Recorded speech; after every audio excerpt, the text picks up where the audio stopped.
Hujan deras mengguyur kawasan Kabupaten dan Kota Mojokerto pada Minggu, tanggal 26 November tahun 2023 siang hingga sore. Hujan deras disertai angin kencang ini menyebabkan belasan rumah rusak.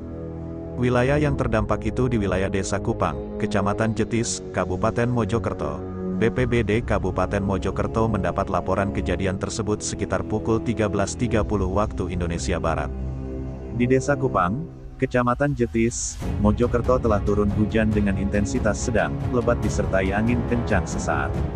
Kejadian ini mengakibatkan beberapa bagian atap rumah warga serta tembok bangunan rumah mengalami kerusakan ringan dan sedang, kata Kabid Kedaruratan dan Logistik BPBD Kabupaten Mojokerto Abdul Hakim, Minggu, tanggal 26 November tahun 2023. Sedikitnya ada 7 rumah di Dusun Warugunung, Desa Kupang yang mengalami kerusakan ringan.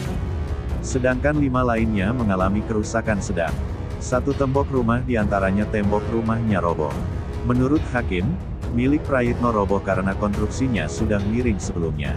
Saat ini warga yang terdampak angin kencang dan rumahnya mengalami kerusakan ringan melakukan perbaikan secara mandiri, ujarnya. Tidak ada korban jiwa dalam musibah ini. Untuk kerugian material masih dihitung tim BPBD Kabupaten Mojokerto. Tafsiran kerugian masih dalam penghitungan, pungkas Hakim.